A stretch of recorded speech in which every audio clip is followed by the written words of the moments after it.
اللهم صل على سيدنا محمد يا رب صل وسلم دائما ابدا على حبيبي.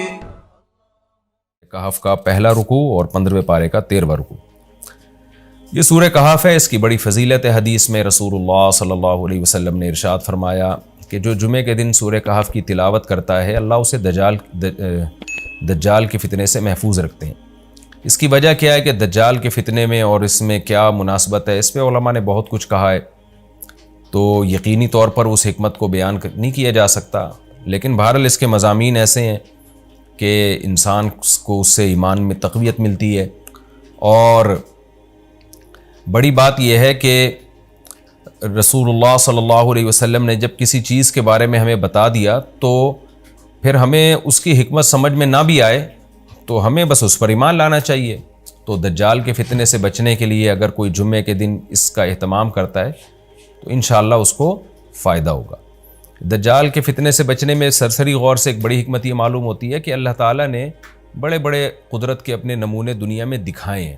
جیسے اس میں خضر علیہ السلام کا واقعہ آئے گا، اصحاب کہف کا واقعہ، ذوالقرنین کا واقعہ، کہ کیسی اللہ نے ان کے ہاتھوں پہ اپنی قدرت کو ظاہر کیا. تو یہ اللہ تعالیٰ کے مختلف کام ہیں. یاجوج ماجوج کا تذکرہ بھی آئے گا اس میں. تو اس میں ہمیں پتہ چلتا ہے کہ اللہ کی قدرتوں میں بہت بڑی بڑی قدرتیں، اللہ مخلوق سے بھی بعض دفعہ بڑے بڑے کام لے لیتے ہیں. تو دجال بھی اللہ کی ایک مخلوق ہوگا، تو وہ اگر بڑے بڑے محیر العقول کام دکھا رہا ہے تو یہ اس کی علامت نہیں ہوگی کہ یہ خدا ہے. جیسے ذوالقرنین سے اللہ نے بڑا کام لیا تو وہ خدا تھوڑی بن گئے، اور خضر علیہ السلام کے ذریعے اللہ نے مردے کو زندہ ایک جو ہے نا وہ دیوار کو سیدھا کروا دیا اور تختہ جڑوا دیا، اور کچھ انہوں نے اللہ کے بتانے سے غیب کی خبریں بتا دیں، تو اس سے وہ خدا تو نہیں بن گئے. اور جو اس طرح اصحاب کہف کئی سو یعنی 300 سال تک غار میں سوتے رہے تو اس سے وہ خدا نہیں بن گئے. تو ایسے ہی دجال کے جب ہم محیر العقول واقعات دیکھیں گے تو یہ اس کی علامت نہیں ہے کہ یہ خدا ہے، بلکہ اللہ کی مخلوق ہے. تو اللہ تعالیٰ نے جیسے پچھلے پیغمبروں میں ایسے واقعات رونما ہوئے اور مقصد لوگوں کی آزمائش تھا، تو دجال بھی لوگوں کی آزمائش ہی کے لیے آئے گا. اور بہت ساری حکمتیں ہیں جو علماء نے بیان کی ہیں. اچھا، یہ جو جمعے کے دن سورہ کہف پڑھنے کی فضیلت ہے، تو یہ جمعے کی رات کو اگر کوئی پڑھ لے تو بھی یہ فضیلت حاصل ہو جائے گی. تو کیونکہ روایات میں جمعے کی رات کا بھی تذکرہ ملتا ہے اور جمعے کا بھی تذکرہ ملتا ہے. الحمدللہ الذی، تمام تعریفیں اس اللہ کے لیے ہیں، انزل علی عبدہ الکتاب، جس نے اپنے بندے پر کتاب کو نازل کیا، ولم یجعل لہ عوجا، اور اس کتاب میں اس نے کوئی کجی نہیں رکھی.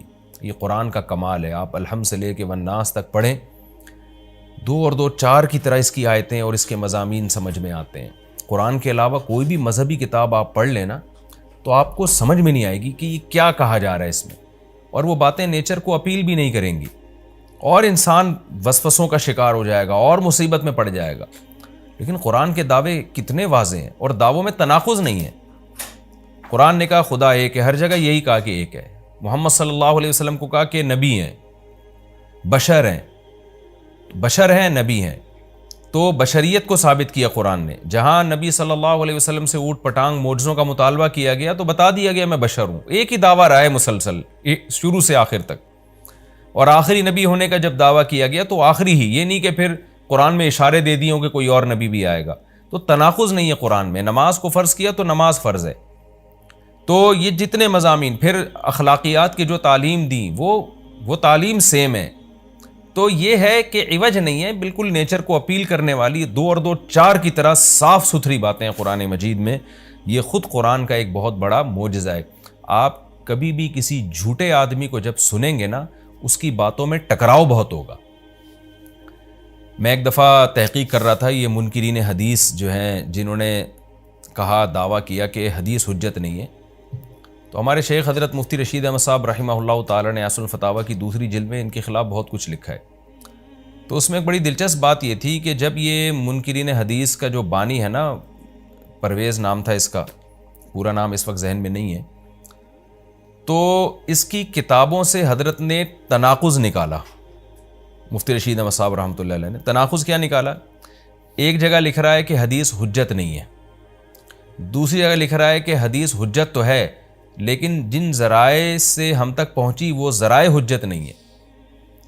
اور ایک جگہ لکھ رہا ہے کہ حدیث حجت بھی ہے لیکن صرف نبی صلی اللہ علیہ وسلم کے دور تک کے لیے حجت ہے, ہمیشہ کے لیے حجت نہیں ہے. تو ایسے کئی تناقض. تو اس میں حضرت نے لکھا کہ اس سے پتہ چلتا ہے کہ یہ بیچارہ خود اس کو پتہ نہیں ہے کہ یہ اس کا دعویٰ کیا ہے. یعنی اس سے صاف واضح ہوتا ہے کہ ان کا مقصد صرف اور صرف ہمیں اسلام سے ہٹانا ہے, اور حدیث کو مشکوک قرار دے کر, کیونکہ زیادہ تر جو قوانین ہمیں اسلام کے ملتے ہیں وہ تو قرآن میں بہت کم ملتے ہیں, وہ تو احادیث میں ملتے ہیں. قرآن تو زیادہ تر عقیدے کی بات کرتا ہے, آخرت کے تصور کو ہماری نظروں میں اجاگر کرتا ہے, اخلاقیات سکھاتا ہے. مسائل, فقہی مسائل, وہ تو زیادہ تر احادیث میں ہیں. اسلامی قانون جسے ہم کہتے ہیں, تو مقصد اس کا یہ ہے کہ اسلامی قانون سے کسی طرح لوگوں کو ہٹایا جائے. تو جیسے جس وقت بن پڑی وہ دعویٰ اس نے کر دیا. کبھی مجلس دیکھی کہ یار اس وقت یہ دعویٰ کرنا زیادہ مناسب ہے کہ حدیث حجت تو ہے لیکن جن ذرائع سے پہنچی وہ ذرائع قابل اعتماد نہیں ہے, تو وہاں اس نے یہ دعویٰ کر دیا. تو جھوٹا آدمی کسی ایک بات پہ ٹکتا نہیں ہے. آپ مرزا غلام احمد قادیانی کے دعووں کو دیکھ لیں, اس کی کتابوں میں کہیں وہ لکھتا ہے کہ میں نبی نہیں ہوں, میں تو امام ہوں, اور کہیں لکھتا ہے کہ میں, شروع میں اس نے یہ دعویٰ کیا تھا کہ میں نبی نہیں ہوں, میں امام مہدی ہوں. پھر اس نے دعویٰ کیا میں حضرت وہی عیسیٰ علیہ الصلوۃ والسلام جو مسیح موعود وہ ہوں. اس کی کتابوں میں اتنا ٹکراؤ ہے. وجہ اس کی ہے کہ باطل کا ایک ہدف ہوتا ہے, تو وہ دیکھتا ہے کہ جیسا دیس ویسا بھیس. جیسے اس کا ہدف ہوتا ہے شہرت, دولت, اور یا لوگوں میں پھوٹ ڈالنا, یا کوئی منصب حاصل کرنا کسی سے, تو وہ پھر دیکھتا ہے کہ جس وقت جو طریقہ اس کو سوٹیبل لگتا ہے نا, وہ وہی طریقہ اختیار کر لیتا ہے. تو ہر باطل میں یہ ہوتا ہے. آج بھی ہم دیکھتے ہیں جو اہل باطل ہوتے ہیں وہ کسی ایک بات پہ ٹکتے نہیں ہیں. ایک تو ہوتا ہے نا انسان سے غلطی سے ایک دعویٰ ہو گیا اس سے رجوع کر لے, وہ ایک الگ چیز ہے, وہ تو ہر انسان سے خطا ہو سکتی ہے. لیکن اہل باطل کے دعووں میں بہت ٹکراؤ ہوتا ہے, وہ کسی ایک بات پہ ٹکتے نہیں ہیں. آج بہت سارے اسکالرز ایسے ہیں کہ آپ جب ان کی تقریریں سنیں گے یا ان کی کتابیں پڑھیں گے تو انہیں بہت ٹکراؤ نظر آئے گا. اسی سے صاف پتہ چل جاتا ہے کہ یہ لوگ اپنے دعوے میں مخلص نہیں ہیں, ان کا مقصد پھوٹ ڈالنا ہے. تو جتنی جو تحریف شدہ آسمانی کتابیں ہیں, یہ جتنے باطل مذاہب ہیں, ان میں بھی آپ کو یہ ٹکراؤ نظر آئے گا. تو قرآن یہ دعویٰ بار بار کرتا ہے کہ اللہ تعالیٰ نے جو کلام اپنے حبیب صلی اللہ علیہ وسلم پہ نازل کیا اس میں آپ کو عوج نظر نہیں آئے گا, کوئی کجی نظر نہیں آئے گی. بہت واضح 2 اور 2 4 کی طرح وہ اپنے دعووں کو دعوے کرتا ہے قرآن مجید, اور اس پر دلائل قائم کرتا ہے. قیماً, اللہ فرماتے ہیں سیدھا سیدھا کلام ہے. لینذر بأسا, تاکہ یہ ڈرا دے. کہ اللہ تو نے اتنا صاف ستھرا کلام نازل کیوں کیا؟ اللہ کہتے ہیں 2 وجہ سے. برے لوگوں کو ڈرانے کے لیے, اچھے لوگوں کو امیدیں دلانے کے لیے, تاکہ برے لوگ برائی سے بچیں اور اچھے لوگوں کو موٹیویشن ملے. یہ دعویٰ بھی قرآن کا کتنا پیارا اور کتنا صاف ستھرا ہے. برائی کو ختم کرنا چاہتا ہے قرآن, اچھائی کو پروموٹ کرنا چاہتا ہے. لینذر باسا شدیدا, ہم نے کیوں نازل کیا؟ تاکہ یہ ڈرا دے شدید عذاب سے, من لدنہ, اللہ کی طرف سے, یعنی اللہ کی طرف سے ڈرا دے. وَيُبَشِّرَ الْمُؤْمِنِينَ, اور ایمان والوں کو خوشخبریاں سنا دے. کون سے ایمان والے؟ الَّذِينَ يَعْمَلُونَ الصَّالِحَاتِ, جو اچھے اعمال کرتے ہیں. کیا خوشخبری سنا دے؟ ان لہم اجرا حسنا, کہ ان کو اجر ملے گا بہت اچھا, اور ایسا اجر ملے گا ماکثین فیہ ابدا, رہیں گے اس اجر میں وہ ہمیشہ ہمیشہ. وینذر الذین قالوا, اور تاکہ یہ کلام ڈرا دے ان لوگوں کو, الذین قالوا, جو کہتے ہیں اتخذ اللہ ولدا. اللہ نے ڈرانے کا ذکر 2 دفعہ کیا, اس لیے کہ ایک تو عام لوگ جو برے ہوتے ہیں ان کو ڈرا دے, اور مشرکین میں خاص طور پر یہ برائی تھی کہ یہود و نصارہ کی باتوں میں آ کے اللہ کے لیے اولاد ٹھہرا لیا کرتے تھے. وہ فرشتوں کو بیٹیاں کہہ دیا, یا عیسائیوں کی باتوں میں آ کے اللہ کے لیے اولاد ٹھہرا دی. تو اس لیے اللہ نے خاص طور پر ان مشرکین اور ان کافروں کا ذکر کیا جو نبی صلی اللہ علیہ وسلم کے دور میں اللہ کے لیے اولاد ٹھہراتے تھے, کہ اللہ ان کو بھی ڈرا دیا جائے. وَيُنذِرَ الَّذِينَ قَالُوا, اور ڈرا دے ان لوگوں کو جو کہتے ہیں اتخذ اللہ ولدا, کہ اللہ نے ٹھہرا لی ہے اولاد. سورہ کہف بھی مکی صورتوں میں سے ہے نا, تو اس میں بھی توحید کا مضمون بہت ہوگا. ما لہم بہ من علم, نہیں ہے ان کے لیے اس دعوے پر کوئی دلیل. ولا لآبائہم, اور نہ ان کے باپ دادا کے پاس کوئی دلیل تھی. یہ اکثر کہتے تھے نا بھائی ٹھیک ہے ہمارے پاس دلیل نہیں ہے لیکن ہم اپنے باپ دادا کو فالو کرتے ہیں. تو اللہ کہتے ہیں تمہارے باپ دادا کے پاس کون سے اس دعوے کی کوئی دلیل تھی. اور یہ جملہ ہلکا نہیں ہے. کبرت کلمۃ، بہت بڑا ہے یہ کلمے کے اعتبار سے. ایسا کلمہ جو ان کی منہ سے نکلتا ہے، منہ سے نکلنے والا کلمہ، یہ بہت بڑا کلمہ ہے، بہت بھاری ہے زمین اور آسمان پر کہ اللہ کے لیے اولاد ٹھہرا دی.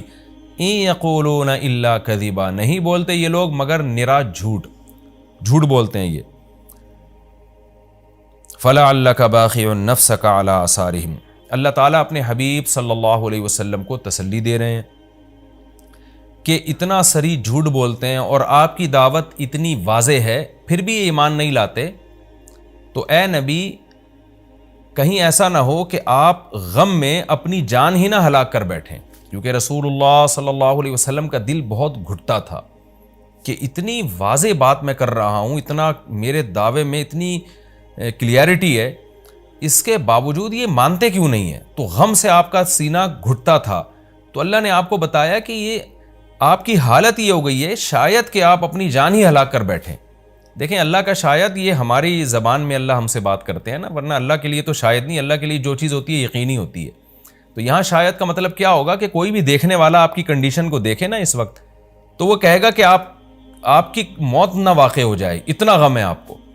تو مقصد ہے غم کی شدت کو بیان کرنا. تو اللہ فرماتے ہیں شاید کہ آپ اپنی جان ہی ہلاک کر بیٹھیں ان کے پیچھے، یعنی ان کے غم میں. اگر یہ لوگ اس قرآن پر ایمان نہ لے کر آئے، اسفا، افسوس اور غم میں آپ کی جان ہی کہیں آپ ہلاک نہ کر بیٹھیں. پھر آگے اللہ بتا رہے ہیں کہ یہ ایمان کیوں نہیں لے کر آتے. آپ غم نہ کریں، آپ کی دعوت میں کوئی کمی نہیں، آپ کے دلائل میں کوئی کمی نہیں. ایمان نہ لانے کی وجہ ہم بتاتے ہیں کیا ہے. کچھ لوگ لائیں گے، کچھ نہیں لے کر آئیں گے. وجہ کیا ہے وہ ہم بتا رہے ہیں اگلی آیت میں. انا جعلنا ما علی الارض، ہم نے بنایا ہے ہر اس چیز کو جو زمین کے اوپر ہے، زینت اللہ، زمین کے لیے، یعنی زمین والوں کے لیے زینت، اٹریکٹیو بنایا ہم نے. زمین اجڑی ہوئی ہوتی، کسی کا دل ہی نہ لگتا زمین میں، تو سارے آخرت ہی کی فکر میں لگ جاتے. لیکن زمین میں اٹریکشن ایسی پیدا کر دی ہے کہ یہ اللہ سے غافل کرتی ہے، حق سے دور کرتی ہے. ہر آدمی اس زمین کی زینت کو حاصل کرنے کی کوشش کرتا ہے. زینت وہ چیز ما یتزین، جو مزین ہوتی ہے اور جس کی طرف انسان کی اٹریکشن ہوتی ہے، چاہے حقیقت میں وہ اٹریکشن کے قابل ہو یا نہ ہو. جیسے گندگی کا ڈھیر ہے، اٹریکشن نہیں ہوتی، لیکن آپ نے اس کے اوپر ایک خوبصورت ململ کا کپڑا ڈال کے خوشبو چھڑک دی تو اب وہ دیکھنے میں بھلی لگنے لگے گی. تو جو چیز دیکھنے میں بھلی لگتی ہے اس کو مزین کہا جاتا ہے، چاہے حقیقت میں ہو یا نہ ہو. تو اللہ نے کہا کہ ہم حقیقت میں زمین اچھی ہے یا نہیں ہے یہ لوگ اس کو نہیں دیکھتے، بس اٹریکٹیو ہے اس کو دیکھتے ہیں کہ اس کا یہ اٹریکٹ کرتی ہے اپنی طرف. حقیقت میں دیکھا جائے تو مسافر خانہ ہے نا، کتنی بھی مل جائے تو ختم ہونے والی ہے، تو فنا ہونے والی چیزوں سے کون دل بہلاتا ہے. لیکن اللہ بتا رہے کہ ہم نے چونکہ اس کو مزین کر دیا ہے، تو اس مزین ہونے کا نتیجہ یہ ہے کہ کچھ لوگ اس میں پڑھ کے اللہ کو بھول جاتے ہیں اور کچھ اس کی حقیقت کو دیکھ کر اللہ کو یاد رکھتے ہیں. تو آزمائش جبھی ممکن ہے جب اس زمین کو اٹریکٹیو بنایا جائے. آگے اس لیے اللہ نے فرمایا کہ ہم نے بنایا ہے جو کچھ اس زمین کے اوپر ہے، زینت اللہ، زمین کے لیے مزین. کیوں بنایا ہے؟ لنبلوہم، تاکہ ہم لوگوں کو آزمائیں، ایہم احسن عملا، کہ ان میں عمل کے لحاظ سے زیادہ اچھا کون ہے. اگر زمین کو مزین نہ بنایا جاتا تو سارے عمل کے لحاظ سے بہت اچھے ہو جاتے، کیونکہ قربانی نہ دینی پڑتی. اب اس مزین زمین کی بہت سی چیزوں کو چھوڑنا پڑتا ہے. نماز کے وقت دکان چھوڑنی پڑتی ہے، اور صدقات و خیرات کے وقت مال کی قربانی دینی پڑتی ہے، اور جو شریعت کے جتنے بھی احکام ہیں تو جاہ کی قربانی دینی پڑتی ہے، منصب کی قربانی دینی پڑتی ہے. تو اللہ کہتے ہیں ہم نے چونکہ مزین بنا دیا تاکہ ہم لوگوں کو آزمائیں. تو ظاہر ہے جب آزمائش ہوتی ہے تو اے نبی کچھ لوگ کامیاب ہوتے ہیں اور کچھ لوگ ناکام ہوتے ہیں. تو آپ چاہتے ہیں کہ ساری دنیا ایمان لے آئے، سارے نیک بن جائیں، یہ آپ کی چاہت پوری نہیں ہو سکتی، کیونکہ امتحان میں 100% لوگ کامیاب عام طور پر نہیں ہوا کرتے. وَإِنَّا لَجَاعِلُونَ مَا عَلَيْهَا صَعِيدًا جُرُزًا، اور یاد رکھو جو کچھ زمین کے اوپر ہے ہم اس کو بنانے والے ہیں چٹیل میدان. یعنی اللہ نے جب یہ کہا نا کہ زمین کے اوپر کی چیزوں کو ہم نے مزین کر دیا، تو آگے نافرمانوں کو ایک دھمکی بھی دے دی ہے کہ تم جو اس میں پڑھ کر ایمان سے اور نیک عمل سے غافل ہو رہے ہو کہ بھئی اتنی اٹریکشن ہے، تو اس کا ایک دوسرا پہلو بھی ہے وہ پہلو کیا ہے؟ چٹیل میدان بن جائے گی، سب تباہ و برباد ہو جائے گا. یعنی ایگزامینیشن ہال میں جب جو نعمتیں آپ کو دی جاتی ہیں وہ ہمیشہ کے لیے تھوڑی دی جاتی ہیں، وہ تو اس وقت تک کے لیے دی جاتی ہیں جب تک امتحان چل رہا ہے، اس کے بعد وہ لے لی جاتی ہیں واپس. تو اسی طرح اللہ اس زمین کو ختم کر دیں گے، اور تب پوری ترقی، جو انسان کی جتنی بھی ترقی ہے زمین میں اور کائنات میں، ساری زمین بوس ہو کے ختم ہو جائے گی. اور اللہ تعالیٰ جس مقصد کے لیے انسان کو پیدا کیا گیا اس مقصد کے بارے میں انسان سے سوال کریں گے. ام حسبت ان اصحاب الکہف والرقیم. قرآن نے یہ کچھ تمہید بیان کی کہ یہ دنیا آزمائش کے لیے اور سب کچھ ختم ہو جائے گا، جو قرآن کا اصل مقصود ہے. اب قرآن ایک واقعے کی طرف آتا ہے. مشرکین مکہ یہود و نصارہ سے بہت سی چیزیں سنا کرتے تھے، اور یہود آ کے ان کو چپ کے گائیڈ کرتے تھے کہ جس نے نبوت کا دعویٰ کیا ہے نا، تم ان سے یہ سوال پوچھو، تم ان سے یہ سوال پوچھو. پھر یہود دیکھتے تھے کہ ہماری تورات کے مطابق جواب ملتا ہے کہ نہیں ملتا. تو ان کا یعنی خیال یہ تھا کہ محمد صلی اللہ علیہ وسلم جواب نہیں دے پائیں گے تو ہم بتائیں گے دیکھو ہماری تورات میں تو یہ لکھا ہے، اگر یہ اللہ کے نبی ہیں تو یہ تو ہر آسمانی کتاب یہ واقعہ بیان کرتی ہے، تو قرآن کیوں بیان نہیں کر رہا. تو یہودیوں نے آ کے مشرکین مکہ سے کہا. مشرکین مکہ نے نبی صلی اللہ علیہ وسلم سے سوال پوچھا. ان میں 3 سوال تھے. ایک روح سے متعلق جس کا سورہ بنی اسرائیل میں جواب دے دیا گیا، ایک حضرت ذوالقرنین سے متعلق کہ وہ کون سا بادشاہ تھا جس نے پوری دنیا پہ حکومت کی ہے، ان کا تذکرہ اللہ نے قرآن میں بیان کیا، اور ایک اصحاب کہف کے بارے میں. تو اب قرآن ان کے واقعے کو بیان کر رہا ہے. ام حسبت ان اصحاب الکہف والرقیم کانوا من آیاتنا عجبا. اے نبی آپ یہ سمجھتے ہیں کہ اصحاب کہف اور جبل والے، پہاڑ والے لوگ، غار اور پہاڑ والے لوگ کیا ہماری نشانیوں میں سے بڑی عجیب نشانی تھے؟ کیا آپ یہ سمجھتے ہیں؟ یعنی یا تو اس کا جواب یہ کہ واقعی یہ نشانی تھے، یا یہ کہ یہ اتنی بڑی نشانی نہیں تھے جتنی بڑی اس کائنات کو بنا دینا بڑی نشانی ہے. اذ اول فتیتو، اللہ نے اس واقعے کو بیان کیا. اس وقت کو یاد کرو جب چند نوجوانوں نے ٹھکانہ پکڑا الی الکہف، ایک بڑے غار کی طرف. فقالو، پھر کہنے لگے. اب دیکھیں قرآن جب واقعہ بیان کرتا ہے نا تو سوال تو مشرکین نے اصحاب کہف کا پوچھا تھا. بتا دیا جاتا بھئی ایک زمانے میں اصحاب کہف تھے، جو مشرک بادشاہ تھا جس کے ظلم سے تنگ آ کے وہ علاقہ چھوڑ کے چلے گئے، اور 300 سال غار میں رہے، اور پھر 300 سال کے بعد واپس آئے، اور لوگوں نے پھر بڑی عقیدت کی، محبت کی. بس اتنا کافی تھا. لیکن قرآن واقعہ اس انداز سے بیان کرتا ہے کہ اس میں اسباق ملنا شروع ہو جائیں، ہمیں اس میں اسباق ملنا شروع ہو جائیں. اب دیکھیں شروع کیسے کیا جا رہا ہے. کیا تم یہ سمجھتے ہو کہ اصحاب کہف کا واقعہ کوئی عجیب واقعہ ہے؟ یعنی اللہ کے لیے تو کوئی عجیب نہیں ہے.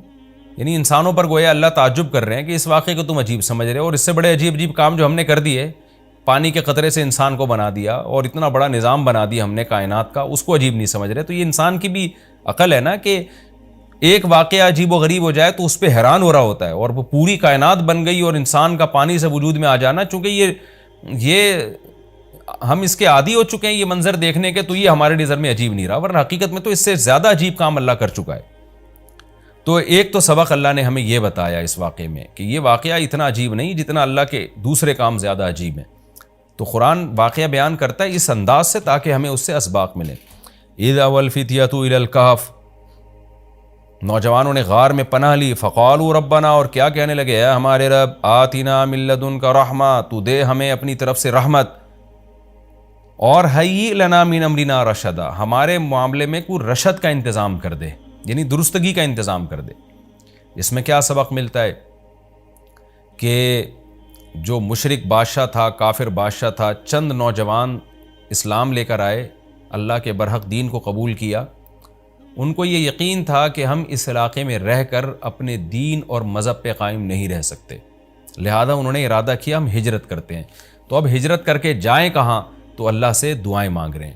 اس سے کیا پتہ چلتا ہے کہ جب آپ کے لیے کسی علاقے میں رہ کر دین پر چلنا ناممکن ہو تو آپ پر لازم ہے کہ آپ اس علاقے کو چھوڑیں. ایک بات. نمبر 2، چھوڑ کر آپ اللہ پہ اعتماد اور توکل کریں کہ جس اللہ نے مجھے یہاں کھلایا وہ کہیں اور بھی کھلا سکتا ہے. نمبر 3، اللہ سے 2 قسم کی دعائیں مانگیں. نمبر 1، اے اللہ تو میرے لیے رحمت کا انتظام کر دے، یعنی اپنا رحم کر تاکہ تیری رحم کی وجہ سے ہمارے لیے معاملات آسان ہو جائیں. نمبر 2، تو ہمیں گائیڈ کر، ہیئ لنا من امرنا رشدا کا مطلب سیدھا راہ دکھا، ہمیں بتا کہ ہم نے جانا کہاں ہے، کس ملک میں اسٹے کرنا ہے، سفر کیسے کرنا ہے. یہ بالکل ایسے ہی ہے جیسے موسیٰ علیہ السلام سے غلطی سے قتل ہو گیا تو اب مدین سے جب نکلنا تھا مصر سے جب نکلنا تھا تو راستہ معلوم نہیں تھا، تو وہاں بھی اللہ تعالیٰ سے موسیٰ علیہ السلام نے دعا مانگی کہ وَلَمَّا تَوَجَّهَ تِلْقَاءَ مَدْيَنَ قَالَ عَسَىٰ رَبِّي أَن يَهْدِيَنِي سَوَاءَ السَّبِيلِ، مجھے امید ہے میرے رب مجھے سیدھا راستہ دکھائے گا۔ تو جب انسان کو راستے معلوم نہ ہو، گائیڈنس نہ مل رہی ہو کہ جانا کہاں ہے، کہاں اسٹے کرنا ہے، تو ایسے موقع پہ اللہ سے سیدھے راستے کی دعا مانگنی چاہیے۔ تو یہاں بھی انہوں نے دعا مانگی کہ اللہ تو ہمارے لیے رحمت کا انتظام کر دے اور ہمارے لیے ہمیں گائیڈ کر دے کہ ہم نے جانا کہاں ہے، کہاں اسٹے کرنا ہے۔ تو قرآن کہتا ہے ہم نے ان کی دعا کو قبول کی، فَضَرَبْنَا عَلَىٰ آذَانِهِمْ، رحمت کا انتظام کیسے ہوا کہ ہم نے غار کے اندر، کیونکہ گئے ان کے کتے کو ساتھ لے کر غار کے اندر گئے اور وہاں انہوں نے کہا کہ فی الحال ہم یہاں لوگوں سے چھپ جائیں، کسی طریقے سے پناہ میں آ جائیں، پھر دیکھیں گے جی اٹھ کے ہم نے جانا کہاں ہے۔ تو قتل کے خوف سے نکلیں اور غار میں جا کے آرام کیا، تو اللہ کہتے ہیں ہم نے ان کے کانوں پہ پردہ ڈال دیا، سلا دیا گہری نیند، سنین عددا، کئی سال تک، ثم بعثناہم، پھر ہم نے ان کو جگایا، لنعلم ای الحزبین، تاکہ ہم دیکھیں، جس کا نتیجہ یہ نکلا کہ ہم یہ دیکھنا چاہتے تھے ان دونوں میں سے کون سا فریق ایسا ہے احصیٰ لما لبثوا امدا، جو مدت کے اعتبار سے زیادہ کاؤنٹ کرنے والا ہے اس مدت کو، لما لبثوا، جس مدت تک یہ لوگ ٹھہرے۔ یعنی اللہ تعالیٰ بھی گویا ان کو دیکھ کے خوش ہو رہے ہیں کہ دیکھیں ان کے آپس میں تبصرے کیا ہوتے ہیں، کیونکہ کسی کے ساتھ ایسا کبھی نہیں ہوا۔ تو اب جب یہ اٹھیں گے تو اللہ کی گویا کہ اللہ تعالیٰ بھی ان کی بات کو دیکھ کر نا ایک خوش ہو رہے ہیں ان کو دیکھ کے کہ دیکھو میں یہ باتیں آپس میں کیا کرتے ہیں۔ تو کسی نے کیا کہا، کسی نے کیا کہا، یہ سارا تذکرہ آگے آئے گا۔ یہ واقعہ آگے بھی چلے گا اور انشاءاللہ اس کی تفصیل اگلے رکوع میں زیادہ آئے گی۔ ہمارا یہ رکوع الحمدللہ کمپلیٹ ہو گیا اور وقت بھی تقریباً کمپلیٹ ہی ہونے والا ہے ہمارا۔ تو پچھلے رکوع میں اللہ تعالیٰ نے اصحاب کہف کے واقعے کی تمہید بیان کی تھی، مختصر بیان کیا تھا، اب اس کی تفصیل بیان ہو رہی ہے۔ نحن نقص علیک نبأہم بالحق، اے نبی ہم آپ کو بیان کرتے ہیں ان کا واقعہ حق کے ساتھ۔ حق کے ساتھ کا اس لیے بیان کیا گیا، حق کا لفظ اس لیے بڑھایا گیا کہ ایک تاریخی واقعہ تھا، اور آپ کو پتہ ہے جب تاریخی واقعہ لوگ نقل کرتے ہیں تو بہت کچھ اس میں کمی بیشی کر دیتے ہیں، کچھ اپنی طرف سے اضافے کر دیتے ہیں، کچھ اپنی طرف سے کمیاں کر دیتے ہیں۔ تو واقعہ کی جو اصل بات ہے وہ تو درست ہوتی ہے، لیکن اس میں جو ایڈیشن ہوتی ہے وہ غلط ہوتی ہے۔ تو اس لیے قرآن کہہ رہا ہے کہ آپ لوگوں کو مت دیکھیں، ہم آپ کو ٹھیک بیان کرتے ہیں، جتنا قرآن بیان کرے گا وہ 100% مستند ہوگا، باقی جو لوگوں میں مشہور ہے ان میں کچھ صحیح ہوں گی، کچھ باتیں غلط ہوں گی۔ اس لیے اللہ نے فرمایا کہ ہم ٹھیک طور پر آپ کے سامنے بیان کرتے ہیں۔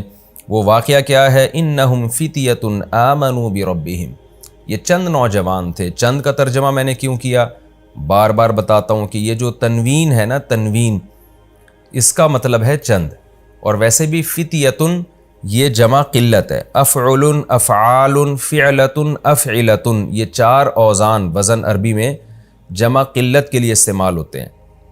تو جو بھی اس وزن پر ہوگا، جیسے فتیۃ فعلۃ کے وزن پر ہے، تو انہم فتیۃ یہ چند نوجوان تھے، آمنوا بربہم جو اپنے رب پر ایمان لے آئے۔ اس واقعے کا خلاصہ یہ ہے کہ حضرت عیسیٰ علیہ السلام راجح قول کے مطابق، یقینی طور پر تو 100% یقینی بات کسی مفسر نے نہیں کہی ہے، لیکن جو مؤرخین سے مفسرین نے جو واقعات لیے ہیں، اہل کتاب سے جو لیے ہیں، اس کے مطابق دیکھا جائے تو حضرت عیسیٰ علیہ السلام کے دین کے پیروکار تھے یہ لوگ، اور کہا جاتا ہے کہ حضرت عیسیٰ علیہ السلام کے 250 سال کے بعد کا زمانہ ہے ان کا، 250 سال۔ تو اس وقت کوئی ظالم بادشاہ کی حکومت تھی۔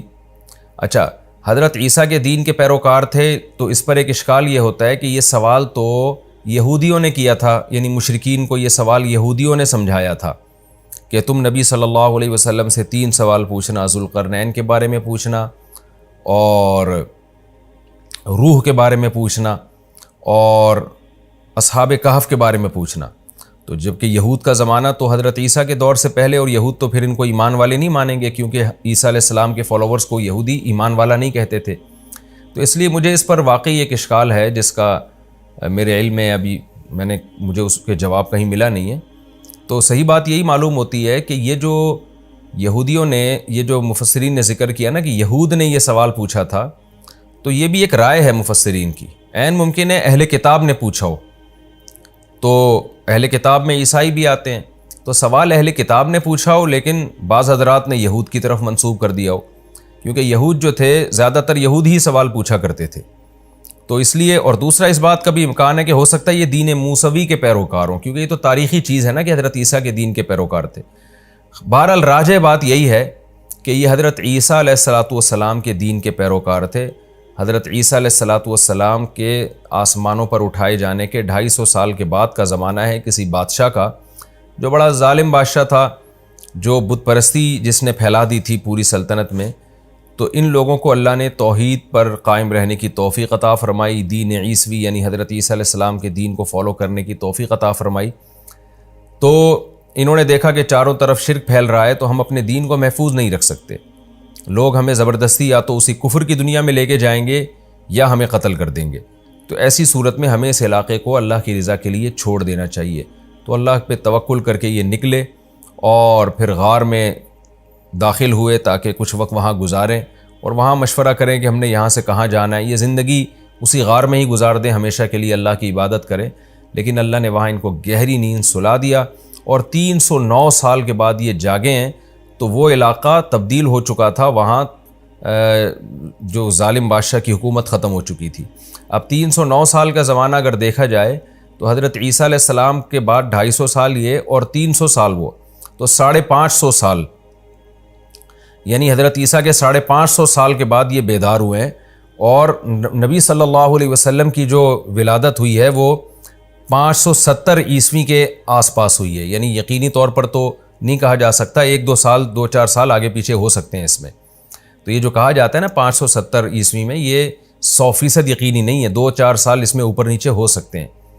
تو اس سے یعنی بعض مفسرین اس طرف گئے ہیں کہ ان کا زمانہ رسول اللہ صلی اللہ علیہ وسلم کی پیدائش سے 20 سال پہلے کا زمانہ ہے، یعنی نبی صلی اللہ علیہ وسلم کے دور سے 20 سال پہلے یہ جو ہے وہ غار سے نکلے ہیں، اور پھر جو واقعہ آگے قرآن نے بیان کیا جو ہم انشاءاللہ تفسیر میں پڑھیں گے، تو یہ نبی صلی اللہ علیہ وسلم کے دور کے بہت قریبی واقعہ ہے، لیکن چونکہ یہ وقت مشہور ہو گیا تھا تو لوگوں کی زبان پر عام ہو گیا تھا، اس لیے لوگ آپ سے، یعنی اہل کتاب کی زبان پر عام ہو گیا تھا، خاص طور پر مشرکین تو اس سے نابلد تھے۔ اب یہ ہوا کس جگہ پر ہے، یعنی کس جگہ یہ واقعہ ہوا ہے، اس کے بارے میں بھی کوئی یقینی بات ہمارے علم میں نہیں ہے، کیونکہ اس کے بارے میں جو تاریخی کتابیں ہیں ان میں ٹکراؤ بہت ہے، تو یقینی طور پر یہ کہنا کہ یہ فلاں جگہ یہ واقعہ ہوا تھا، فلاں جگہ ہوا تھا، یہ ہمارے بس میں نہیں ہے۔ تو قرآن نے بھی جو اس واقعے کی اہم اجزاء تھے انہی کو زیادہ ہائی لائٹ کیا ہے۔ تو قرآن کہتا ہے وَرَبَطْ إِنَّهُمْ فِتْيَةٌ آمَنُوا بِرَبِّهِمْ، یہ چند نوجوان تھے جو اپنے رب پر ایمان لے آئے، وَزِدْنَاهُمْ هُدًى، اور ہم نے اضافہ کر دیا ان میں ہدایت کے اعتبار سے۔ کیا مطلب؟ ہم نے ان کو اور زیادہ ہدایت دی، اور زیادہ ہدایت کا مطلب یہ ہوتا ہے کہ استقامت عطا کی، توکل پیدا کیا ان کے اندر، جو ایمان کی برکات تھیں وہ کامل طور پر ہم نے ان کو عطا کی۔ وَرَبَطْنَا عَلَىٰ قُلُوبِهِمْ، اور ہم نے ان کے دلوں کو باندھ لیا، یعنی صبر کی توفیق عطا کی۔ اذ قاموا، اس وقت جب یہ کھڑے ہوئے اور کہنے لگے ربنا رب السماوات والارض، ہمارا رب وہ ہے جو آسمانوں اور زمین کا رب ہے، یعنی وہ رب نہیں ہے جو انسانوں نے بنا رکھے ہیں بہت سے رب، ہمارا رب تو وہ ہے جو آسمانوں اور زمین کا پالنے والا ہے۔ یہ کس کے سامنے کہا انہوں نے؟ ہو سکتا ہے لوگوں کو جمع کر کے کہا ہو سکتا ہے تنہائی میں ایک دوسرے کو کہا ہو سکتا ہے وقت کے ظالم بادشاہ کے سامنے کہا ہو، اور ڈٹ گئے اور کہنے لگے لن ندعو من دونہ الہا، ہرگز ہم اس اللہ کے سوا کسی کو معبود نہیں پکاریں گے، کچھ بھی ہو جائے۔ لقد قلنا اذا شططا، اگر ہم نے ایسا کر دیا، اللہ کے سوا کسی کو پکار دیا، تو ہم نے تو حق سے بہت غلط بات کی، حق سے بہت دور بات کی ہم نے۔ یہ کیسے ہو سکتا ہے کہ یہ انسانوں کے ہاتھوں کے تراشے ہوئے بت یہ خدا کے شریک بن جائیں؟ یہ کیسے ہو سکتا ہے؟ ہم تو بہت ہی غلط بات کرنے والے ہو جائیں گے اگر ہم اللہ کے سوا کسی کو پکاریں۔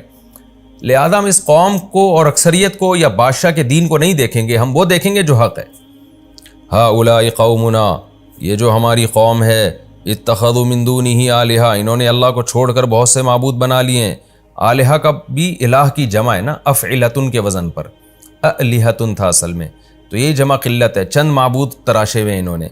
لولا یاتون علیہم بسلطان بین، ہماری اس قوم سے ڈیبیٹ ہو رہی ہے، یہ بار بار اپنے باپ دادوں کے حوالے دے رہے ہیں کہ ہمارے ابا ایسے کرتے تھے، ہمارے دادا ایسے کرتے تھے.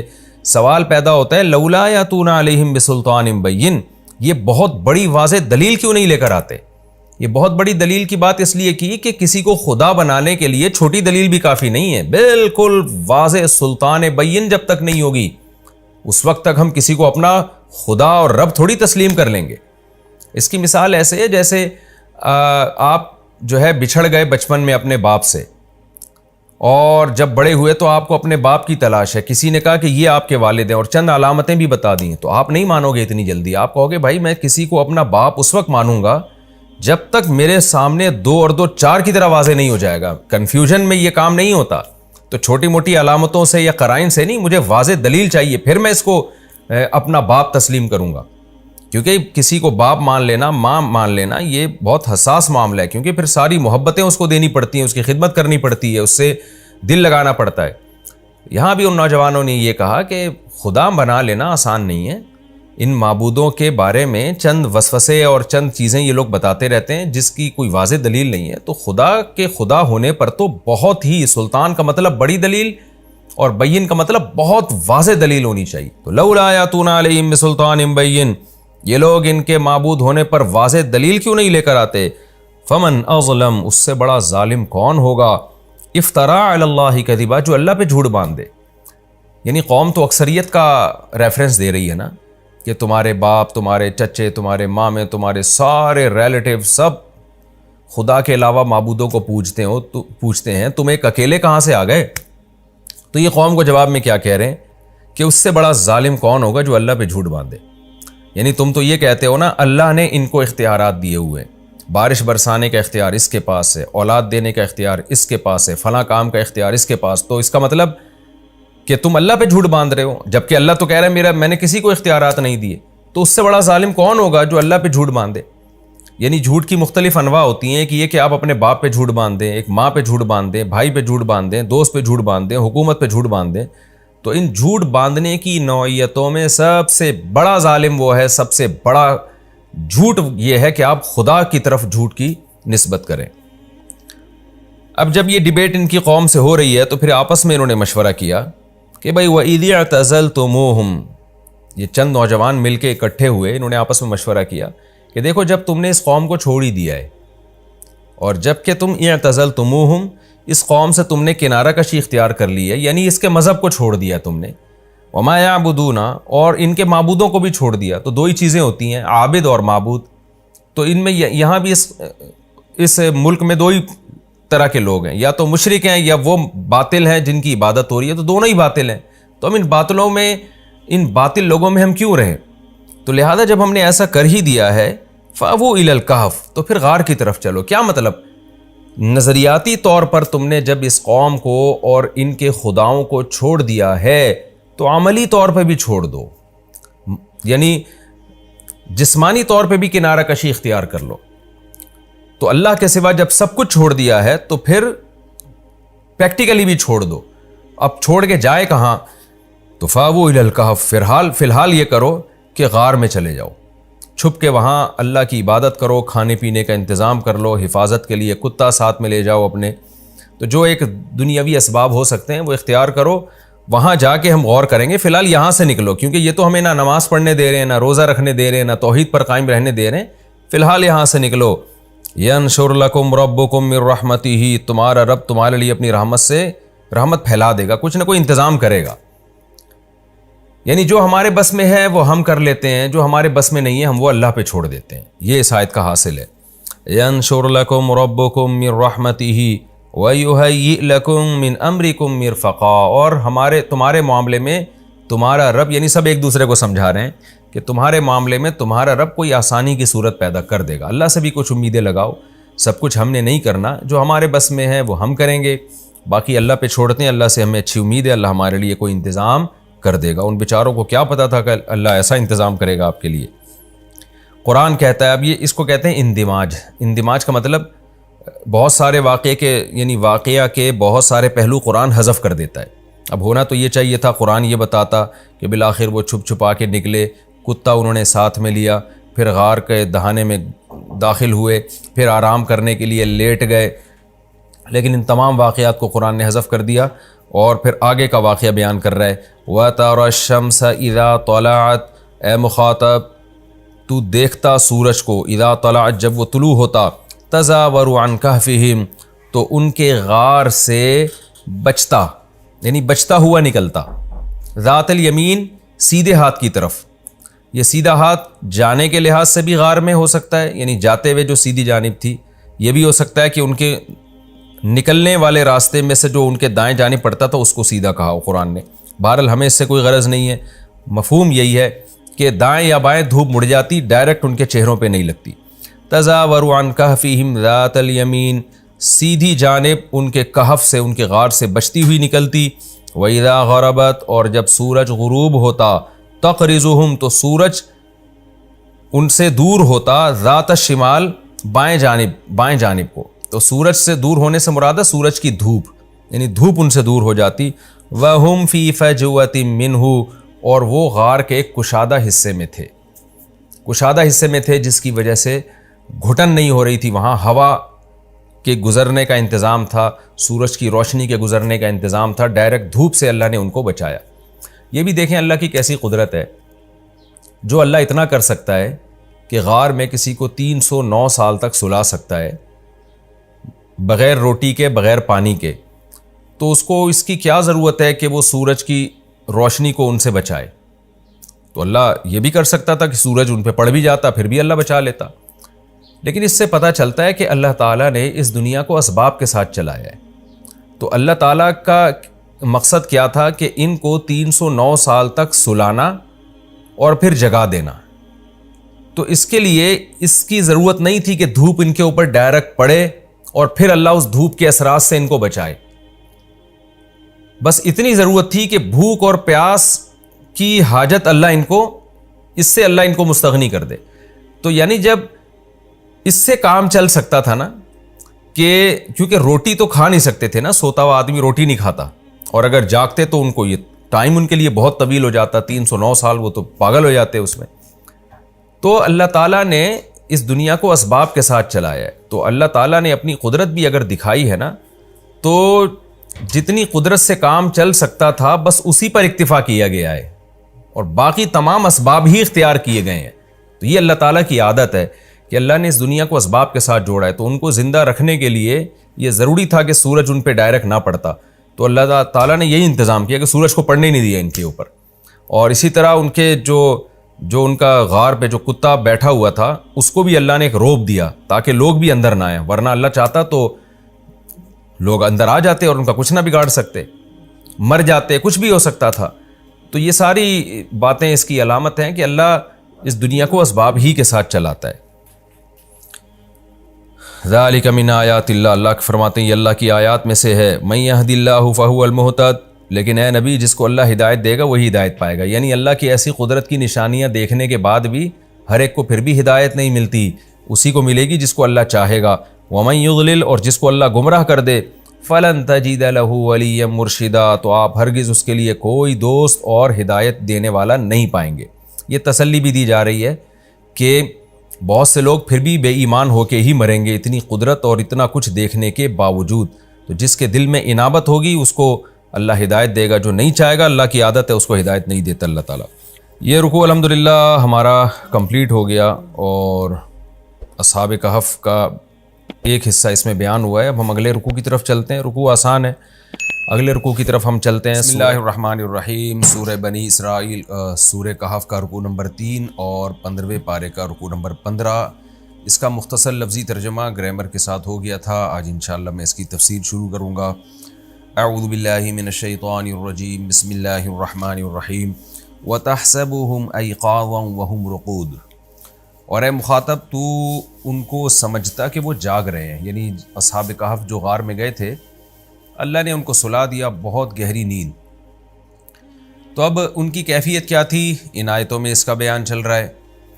کیفیت یہ تھی کہ اے مخاطب تو اگر ان کو جا کے دیکھتا تو تجھے ایسا لگتا کہ یہ جاگ رہے ہیں، یعنی چہرے پہ چہرہ فریش تھا ان کا.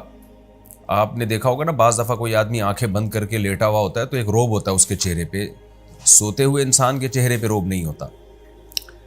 تو اللہ میاں نے یہ روب اس لیے ڈالا تاکہ کوئی ان کو نقصان نہ پہنچائے. اس سے بھی پتہ چلتا ہے اللہ تعالیٰ دنیا کو اسباب کے ساتھ چلاتے ہیں. اب دیکھیں یہ اللہ نے اپنی قدرت دکھائی, 300 سال سلا دیا. تو جو اللہ یہ قدرت دکھا سکتا ہے وہ یہ بھی تو کر سکتا ہے نا کہ ویسے ہی ان کی حفاظت کا انتظام کر لے. لیکن نہیں, اللہ تعالیٰ کی عادت کیا ہے کہ جب قدرت اللہ نے اپنی دکھائی ہے تو یہاں تک تو قدرت دکھا دی ہے کہ 300 سال سلا دیا ان کو, لیکن پھر ان کی جو بقیہ حفاظت کے لیے اللہ نے وہی کیا ہے جو اسباب اختیار, یعنی جو اسباب کے ذریعے ان کی حفاظت کی ہے کہ اب کوئی ان کو نقصان نہ پہنچائے اور دائیں بائیں کروٹیں دلوائی جائیں ان کو تاکہ زمین ان کو کھا نہ جائے. حالانکہ اللہ ان اسباب کے بغیر بھی ان کی حفاظت پر قدرت رکھتا تھا. وَنُقَلِّبُهُمْ ذَاتَ الْيَمِينِ وَذَاتَ الشِّمَالِ, اور ہم ان کو الٹ پلٹ کر رہے تھے دائیں طرف اور بائیں طرف, یعنی کروٹیں بھی وہ لے رہے تھے, کیونکہ اگر آپ 300 سال تک ایک ہی جگہ لیٹے رہیں تو زمین ہی کھا جائے گی آپ کو. مریضوں کے ساتھ ہوتا ہے نا, جو بستر پہ اگر طویل عرصے ایک ہی زاویے پہ پڑے رہتے ہیں تو کیسے ان کی جلد خراب ہونا شروع ہو جاتی ہے.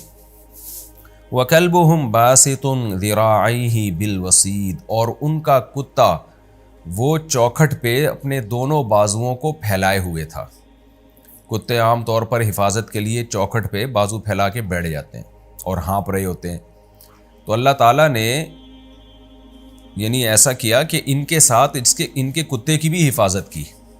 یہ بھی آپ دیکھ لیں اللہ کی قدرت, اللہ چاہتا ویسے ہی حفاظت کر لیتا, کتے کی ضرورت ہی نہیں تھی. لیکن دنیا دارالاسباب ہے, کتے حفاظت ہی کے لیے ہوتے ہیں, دل لگانے کے لیے نہیں ہوتے. غیر مسلم لوگ تو کتوں سے دل لگانا شروع کر دیتے ہیں اور فیملی ممبر بنا لیتے ہیں. اسلام میں یہ ہے کہ آپ کتے کو حفاظت کے لیے پال سکتے ہیں, اس کو فیملی ممبر نہیں بنا سکتے آپ. تو حفاظت کے لیے کتا جو ہے باہر بیٹھا ہوا ہے. لَوِ اطَّلَعْتَ عَلَيْهِمْ, اللہ کہتے ہیں ان پر ہم نے روب اتنا رکھ دیا, اے مخاطب تو اگر ان کو دیکھتا, اصحاب کہف کو اس کتے سمیت تو ان کو دیکھتا, لَوَلَّيْتَ مِنْهُمْ فِرَارًا, تو پیٹھ پھیرتا ان سے بھاگتے ہوئے. ایسا روب تھا ان کے اوپر. وَلَمُلِئْتَ مِنْهُمْ, اور بھر جاتا تو ان سے رعبا, روب کے اعتبار سے, یعنی تجھ میں ان کا روب بیٹھ جاتا. کچھ اللہ نے ایسی ان کی چہرے پر ہیبت طاری کر دی تھی. وَكَذَلِكَ بَعَثْنَاهُمْ لِيَتَسَاءَلُوا بَيْنَهُمْ, جس طرح اللہ نے ان کو سلایا, وَكَذَلِكَ, اسی طرح ہم نے ان کو اٹھایا. یعنی ان کا سلانا بھی اللہ کی قدرت اور جگانا بھی اللہ کی قدرت. اتنے عرصے کے بعد کوئی بچ سکتا ہی نہیں ہے کہ جاگ جائے وہ, لیکن اللہ نے ان کو زندگی بھی دی اور جگایا بھی. لِيَتَسَاءَلُوا بَيْنَهُمْ, لام عاقبت ہے جس کا نتیجہ یہ نکلا کہ وہ آپس میں سوال کرنے لگے کہ بھئی یہ کیا ہوا ہے. قال قائل منہم, ان میں سے ایک نے کہا, کم لبثتم, بتاؤ یار کتنے عرصہ سوئے ہم لوگ. جب بھی آپ کی بات چیت شروع ہوتی ہے تو انسان کی عادت ہے پہلے سوال سے بات شروع کرتا ہے کہ ذرا اس پہ ہمیں ڈسکشن کرنی چاہیے کہ ہم کتنا ٹائم سوئے ہیں. قالوا لبثنا یوما, کہنے لگے جو دوسری پارٹی تھی اس نے کہا کہ ہم ایک دن رہے ہیں, او بعض یوم, یا دن سے بھی کچھ کم. اصل میں سورج کی جو گردش دیکھ کے نا ان کو اندازہ ہوا کہ بھئی پہلے ہم یہاں جب سوئے تھے تو سورج کی روشنی یہاں تھی, اب جب ہم اٹھے ہیں تو یہاں تھی, تو اس سے تو لگ رہا ہے 1-2 گھنٹہ سوئے ہیں. لیکن جو نیند سے جو ہماری تھکاوٹ دور ہوئی ہے اور ایک احساس ہوتا ہے انسان جب لمبی نیند سوتا ہے, اس سے لگ رہا ہے کہ ہم زیادہ عرصہ سوئے ہیں. ایسا تو نہیں سورج پورا چکر لگا کے واپس آ گیا ہو, 24 گھنٹے سے زیادہ ہم سوئے ہوں. اب بحث ہونے لگی, کسی نے کہا کہ نہیں بھائی ہم لوگ یا تو پورا دن سوئے ہیں, سورج پوری چکر لگا کر واپس آ چکا ہے, او بعض یوم, یا ایسا ہے کہ تھوڑا ٹائم سوئے ہیں. قالوا ربکم, دوسری جماعت کہنے لگی ربکم اعلم بما لبثتم, کیونکہ وہ سر نہ پکڑ کے بیٹھ گئے ہوں گے اور غور و فکر کرنے لگے ہوں گے, ہم جب یہاں تھے تو سایہ یہاں تھا, پھر یہاں آ گیا تو یہاں آنے میں تو آدھا گھنٹہ لگتا ہے, 1 گھنٹہ لگتا ہے. نیند سے لگ رہا ہے کہ 1 گھنٹہ نہیں, ہم زیادہ سوئے ہیں. تو اب جب زیادہ سوئے تو اس کا مطلب سورج پورا چکر لگا کر واپس آیا ہے. تو اب ان کی سمجھ میں آ ہی نہیں رہا کہ یہ ہوا کیا ہے ہمارے ساتھ, کیونکہ 24 گھنٹے بھی کوئی نہیں سوتا. جتنا بھی آپ سوئیں سو کے تھک جاتے ہیں, 12 13 زیادہ 15 گھنٹے میں آنکھ تو کھلے گی نا.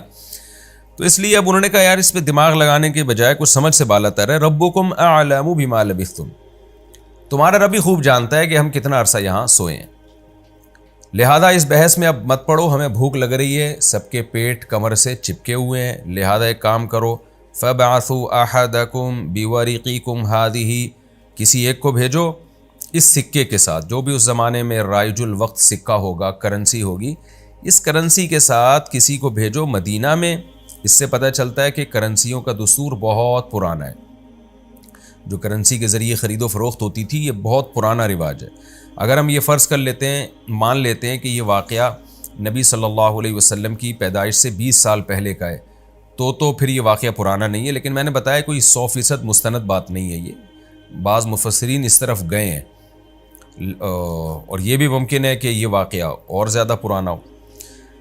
فَلْيَنظُرْ أَيُّهَا أَزْكَىٰ طَعَامًا، تو چاہیے کہ وہ دیکھے، جس کو ہم سکہ دے کے بھیجیں گے اس کو چاہیے کہ دیکھے أَيُّهَا أَزْكَىٰ طَعَامًا، کہ کھانے میں زیادہ پاکیزہ کھانا کون سا ہے، یعنی حلال کھانا کون سا ہے۔ اس کی وجہ بھی ظاہر ہے کہ غیر مسلم ریاست تھی نا، تو وہ تو پتہ نہیں کیا کیا کھا جاتے ہوں گے، خنزیر بھی کھا جاتے ہوں گے، پھر مردار بھی کھا جاتے ہوں گے، تو کہا کہ بھئی جا کے یہ تفتیش کرے، حرام نہ اٹھا کے لے آئے۔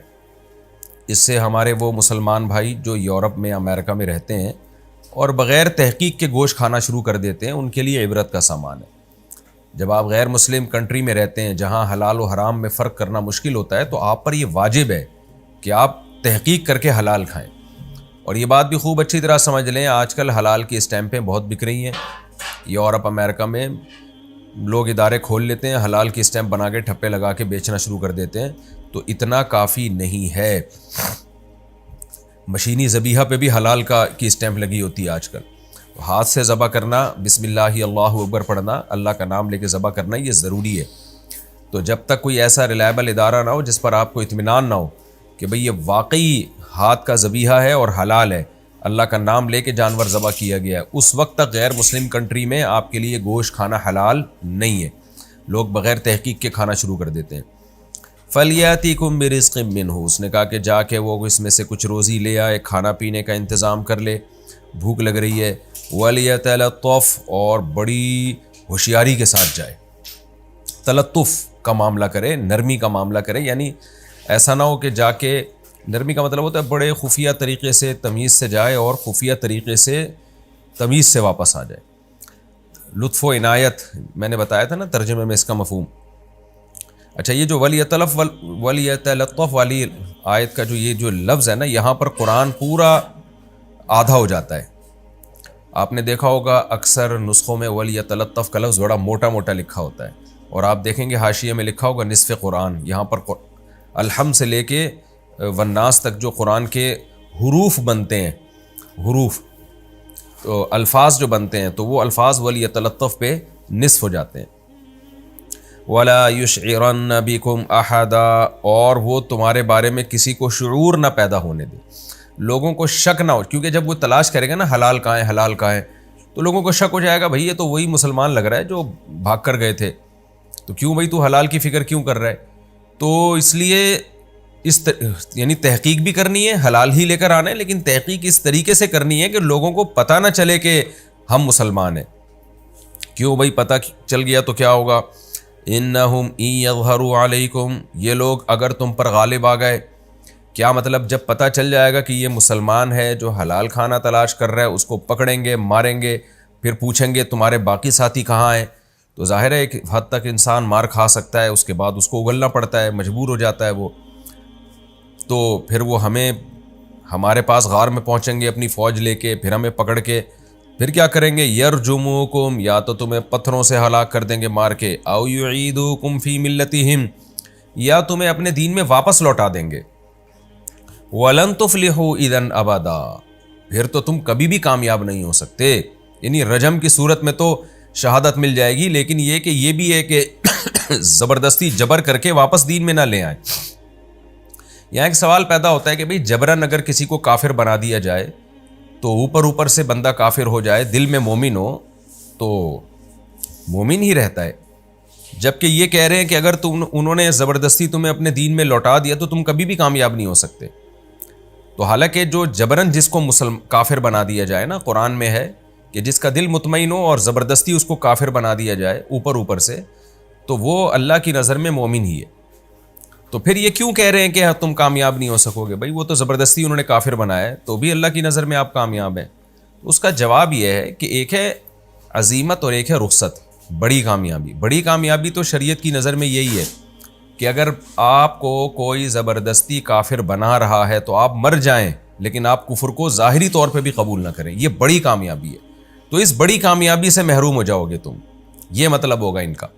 دوسرا مطلب یہ بھی ہو سکتا ہے کہ بعض دفعہ کسی کو زبردستی کافر بنایا جاتا ہے اور وہ بن جاتا ہے, دل میں وہ مومن ہوتا ہے, لیکن پھر آہستہ آہستہ دل و جان سے کفر کو قبول کر لیتا ہے. وہ شروع میں بعض دفعہ ایسے واقعات آئے ہیں, یعنی علماء نے لکھے ایسے واقعات کہ بعض دفعہ ایسا ہوا کہ شروع میں کوئی شخص کافر بن گیا, اوپر سے دل سے مسلمان تھا, لیکن چونکہ پھر وہ کافروں کے ساتھ رہنا, انہی کی رسومات میں شرکت, آہستہ آہستہ اس کا وبال جو ہے نا, اس کا اثر اس کے دل پہ پڑا ہے اور وہ بالآخر اسلام ہی کو چھوڑ دیا, اسلام کی اہمیت ہی ختم ہو گئی.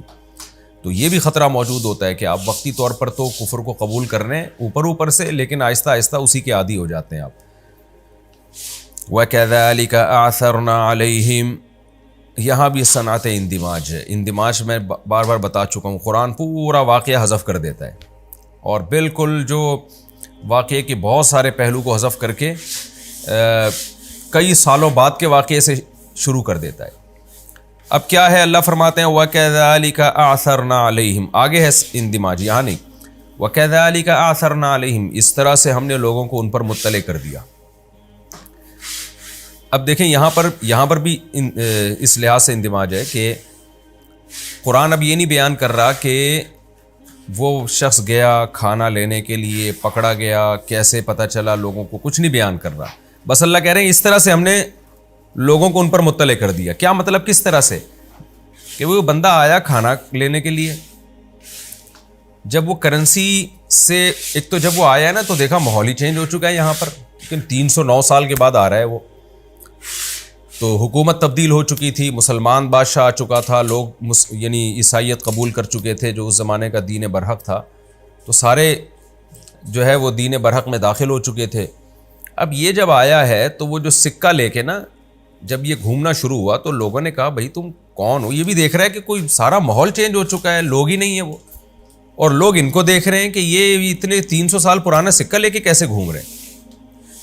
تو لوگوں نے اس کو پکڑ لیا کہ یہ اتنا پرانا سکہ تمہارے پاس کہاں سے آیا, اور یہ بھی حیران ہو رہا ہے لوگوں کو دیکھ کے, تو سارے نماز پڑھ رہے ہیں, روزے رکھ رہے ہیں, اللہ کی باتیں کر رہے ہیں, توحید پرست ہیں. تو بالآخر اس نے اپنا واقعہ سنایا کہ بھائی ہم تو یہاں سے گئے تھے اور اس طرح ہم غار میں تھے اور ہم اتنا عرصہ سوئے ہیں, ہمیں تو پتہ ہی نہیں چلا. تو ان سب لوگوں نے جا کے غار والوں کو بلایا. اب یہ اس بات کا پورا امکان موجود ہے کہ اس وقت کی ہسٹری میں یہ بات موجود ہو کہ بھائی اس طرح سے چند لوگ توحید کا مذہب قبول کر کے علاقہ چھوڑ کے ہجرت کر کے گئے تھے. تو یہ عین ممکن ہے کہ ان لوگوں نے اپنے باپ دادا سے یہ بات سنی ہو یا پڑھی ہو کہ اس طرح سے کچھ نوجوان غائب ہوئے ہیں, تو اور یہ ان کی قدر کرتے ہو پہلے سے ہی کہ یار وہ بڑے توحید پرست لوگ تھے, انہوں نے اس زمانے میں ایسی قربانی دی ہے, تو ممکن ہے ان کی تلاش میں ہو یہ لوگ. بہرحال قرآن بیان کر رہا ہے مختصراً وَكَذَلِكَ أَعْثَرْنَا عَلَيْهِمْ, ہم نے ایسے حالات پیدا کر دیے کہ لوگوں کو ان پر مطلع کر دیا, یعنی ان کے حالات پر مطلع کر دیا. لوگوں کو یقین آ گیا کہ بھئی آج کے نوجوان نہیں ہیں, یہ 100% وہی لوگ ہیں جو 309 سال پہلے ظالم بادشاہ کے دور میں فرار ہوئے تھے اور توحید کے مذہب پر قائم رہے تھے. تو یقین آ گیا لوگوں کو. اللہ کہتے ہیں ہم نے اس لیے لوگوں کو ان کے حالات پر مطلع کیا. ان پر مطلع کرنے کا مطلب ان کے حالات پر, لِيَعْلَمُوا, تاکہ لوگوں کو یقین آ جائے, أَنَّ وَعْدَ اللَّهِ حَقٌّ, کہ اللہ کا وعدہ سچا ہے. وہ کون سا وعدہ؟ وَأَنَّ السَّاعَةَ لَا رَيْبَ فِيهَا, کہ بے شک قیامت ایک ایسی چیز ہے جس کے واقع ہونے میں کوئی شک نہیں ہے. کیونکہ لوگوں سے جب بھی قیامت کی بات کی جاتی ہے لوگ یہی کہتے ہیں کہ ہم جب مردہ ہو کے, ہڈیاں ہو کے, گل سڑ کے ختم ہو گئے تو ہمیں کون زندہ کرے گا. تو اللہ کہتے ہیں ہم نے 309 سال سلا کے بندوں کو اٹھا دیا اور لوگوں کو بتا دیا دیکھو ہم ایسے اٹھا سکتے ہیں. تو لوگوں کو اب یقین آ جائے گا کہ اللہ نے جو وعدہ کیا ہے نا قیامت کا وہ سچا وعدہ ہے. تو حالانکہ 309 سال تک انسان کا سونا میڈیکلی ممکن نہیں ہے, سوئے گا تو سوتا ہی رہے گا اور اٹھ نہیں سکتا پھر وہ. لیکن اللہ کہتے ہیں ہم نے اپنی قدرت دکھائی تاکہ لوگوں کو یقین آ جائے کہ اللہ کا وعدہ سچا ہے اور وَأَنَّ السَّاعَةَ آتِيَةٌ، قیامت آ کے رہے گی۔ جو اللہ 300 سال تک سلا سکتا ہے وہ موت کے بعد بھی دوبارہ زندگی دے سکتا ہے۔ ایک تو ان وعد اللہ یقون کا یہ مطلب ہوا کہ قیامت کا جو وعدہ اللہ نے کیا۔ دوسرا مطلب یہ بھی ہو سکتا ہے کہ اہل ایمان کی جو مدد کا اللہ نے وعدہ کیا ہے، اللہ اس وعدے میں سچا ہے۔ جب مدد کرتا ہے نا تو اسباب کا محتاج نہیں ہوتا، بغیر اسباب کے اللہ تعالیٰ بگڑی بنا دیتا ہے۔ اب دیکھیں، بادشاہ تھا ظالم، کوئی بچنے کے امکان نہیں تھے، کوئی راستے کا پتہ نہیں تھا، اللہ نے کہا کہ چلو کوئی بات نہیں، تم نے اللہ کے لیے ہجرت کی ہے تو میں تمہیں ایسی ریاست میں لے کے جاؤں گا جو نیک لوگوں کی ریاست ہے۔ اللہ پوری دنیا میں ایسی ریاست ہے نہیں، کوئی بات نہیں، جب یہ ریاست نیک بن جائے گی تمہیں اٹھا کے یہاں لے آؤں گا۔ کیسا کام اللہ تعالیٰ نے کیا۔ اس سے یہ بھی پتہ چلتا ہے بھائی، اللہ کے لیے جتنی بڑی قربانی دو گے نا، غیبی مدد بھی اتنی ہی بڑی آئے گی۔ ہم قربانی نہیں دینا چاہتے اصل میں، جتنی بڑی قربانی دیں گے غیبی مدد بھی اتنی ہی بڑی آئے گی اللہ تعالیٰ کی طرف سے۔ اللہ فرماتے ہیں اِذْ يَتَنَازَعُونَ بَيْنَهُمْ، جب وہ آپس میں جھگڑا کر رہے تھے اس وقت کو بھی یاد کرو، یعنی پبلک۔ کیا مطلب؟ وہ پھر جو اصحاب کہف تھے وہ ان کا انتقال ہو گیا کچھ وقت کے بعد، لوگوں میں بزرگ مشہور ہو گئے، لوگ ان سے دعائیں کرانے لگے اور وہ لوگوں کو واعظ و نصیحت کرنے لگے۔ تو سب اللہ والے لوگ تھے جن کی تعداد راجح قول کے مطابق 7 تھی، آگے تفسیر میں آ رہا ہے انشاءاللہ۔ تو جب ان کی ڈیتھ ہوئی ہے، انتقال ہوا ہے، تو اب لوگ ان کے بارے میں جھگڑا کرنے لگے، امرہم، جھگڑا کرنے لگے ان کے معاملے میں۔ فقالوا بنوا علیہم بنیانا، کسی نے کہا کہ ان کے اوپر ایک عمارت بنا دو۔ ہوا یہ کہا جاتا ہے، مفسرین کہتے ہیں کہ ان کو دوبارہ غار میں لے جایا گیا کہ بھئی یہ غار ایک بہت بڑی اللہ کی قدرت کی نشانی ہے۔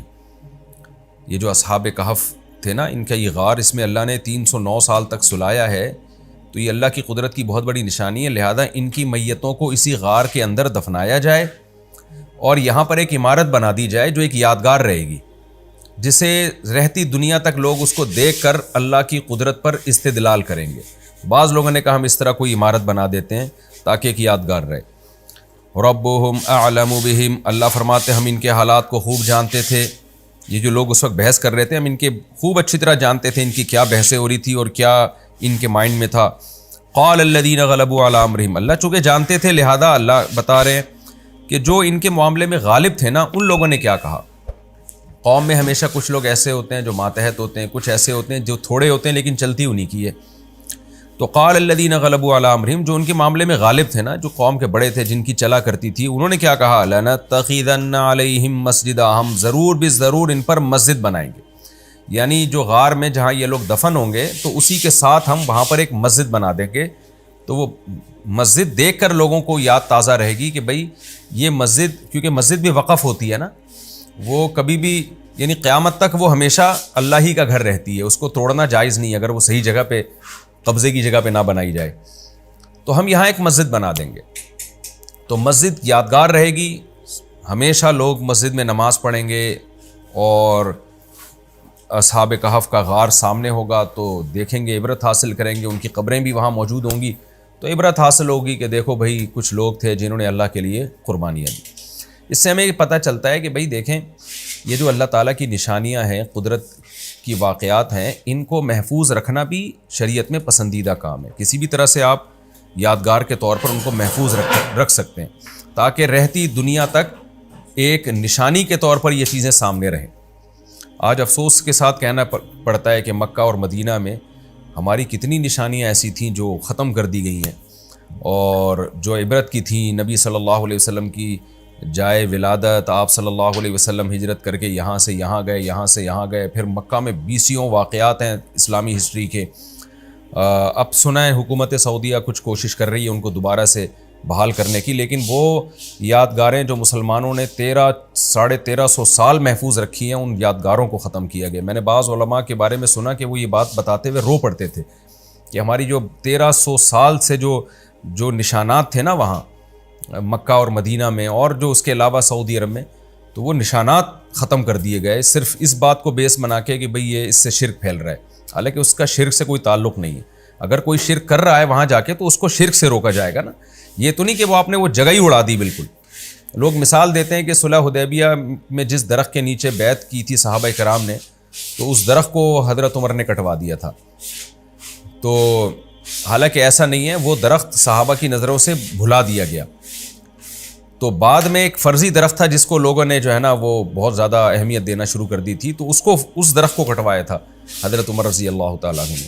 ورنہ ایسی یادگاریں جن کا قرآن سے تعلق ہے، ہم جب قرآن میں واقعات پڑھتے ہیں، اب کوہ طور جب آئے گا تو ہمیں پتہ اگر ہوگا کہ یہ ہے کوہ طور، اور ہم وہاں مصر جا کے اس کوہ طور کی زیارت کریں تو ایمان بڑھتا ہے کہ بھئی یہ وہ جگہ ہے جہاں موسیٰ علیہ السلام کو وہی نازل ہونا شروع ہوئی تھی. اب آپ نے کیا کیا؟ بم دھماکے سے کوہ طور ہی اڑا دیا کہ شرک نہ پھیل جائے. تو یہ کوئی بے وقوفانہ حرکت ہوتی ہے، اور یہ احمقانہ حرکت کہلائے گی. یہ نہیں کہلائے گا کہ آپ جناب توحید کی حفاظت کر رہے ہیں. توحید کے عقیدے کو زندہ رکھنے کے لیے دوسرا طریقہ ہے. تو ایک تو علمی نقطے کی بات یہ پتہ چلی کہ قرآن ان کے اس عمل کو اپریشیٹ کر رہا ہے، یعنی ایک اچھے طور پہ بیان کر رہا ہے. تو جو اس طرح کے کرامت کے یا معجزے ہوتے ہیں، کرامت کے واقعات ہوتے ہیں، ان کو بطور یادگار کے زندہ رکھنا یہ شریعت میں پسندیدہ کام ہے، کوئی برا کام نہیں ہے. اس سے انسان کا ایمان تازہ ہوتا ہے. البتہ یہاں ایک اشکال ہوگا کہ جو بدعتی لوگ ہیں نا، وہ مزاروں پہ مسجد بنانے کو بھی اسی آیت کی روشنی میں جائز کہتے ہیں کہ دیکھو اصحاب کہف کا غار تھا، وہاں قبریں تھیں، تو انہوں نے کیا کیا کہ چلو جی ہم یہاں مسجد بناتے ہیں. تو اس سے پتہ چلتا ہے کہ قبرستان میں مسجدیں ہونی چاہیے، بلکہ مسجد کے اندر ہی انہوں نے قبریں بنانا اب تو شروع کر دی ہیں. تو خوب اچھی طرح سمجھ لیں، مفسرین نے یہاں بہت بہترین نقطہ بیان کیا ہے. وہ نقطہ یہ بیان کیا ہے کہ اصحاب کہف توحید کے علم بردار تھے، ایک خدا کو ماننے والے. ان کے غار کے قریب اگر مسجد بنے گی تو بنانے کا مقصد عقیدہ توحید کو زندہ کرنا تھا، قبر پرستی کو پھیلانا نہیں تھا. کیونکہ ان کی قبریں دیکھ کر نا لوگوں کو اور عقیدہ توحید کا عقیدہ ذہن میں اجاگر ہوتا تھا کہ انہوں نے عقیدہ توحید کے لیے قربانی دی تو ہم بھی صرف یا اللہ مدد پہ قربانی دیں گے. جبکہ آج یہ حکمت فوت ہو چکی ہے. آج اگر قبر کے قریب آپ مسجد بنائیں گے تو عقیدہ توحید کی ایسی کی تیسی ہو جائے گی. لوگ یا اللہ مدد کے ساتھ اس قبر والے سے زیادہ مانگنا شروع کر دیتے ہیں، جیسے کہ نظر آ رہا ہے. تو لہذا ہماری شریعت میں مسجدوں کے اندر قبریں بنانا، یہ قبروں کے اوپر مسجدیں بنانا یہ ناجائز ہے، کیونکہ یہ شرک اس زمانے میں یہ شرک پھیلانے کا ذریعہ ہے. اگر کوئی کہ شرک کا ذریعہ نہیں ہے تو یہ مشاہدے کے خلاف ہے. آپ جا کے دیکھ لیں، جہاں مزار کے ساتھ مسجد ہوگی وہاں حشر دیکھیں لوگوں کا. تو اس لیے اصحاب کہف کے جو قوم تھی انہوں نے عقیدہ توحید کو پروموٹ کرنے کے لیے وہاں مسجد بنائی تھی، جبکہ ہمارے ہاں مزاروں پہ جو مسجدیں ہیں اس سے عقیدہ توحید کے بجائے شرک کا عقیدہ زیادہ پھیل رہا ہے. اس لیے ہماری شریعت میں یہ منع ہے، ناجائز ہے، اس سے منع کیا جائے گا لوگوں کو.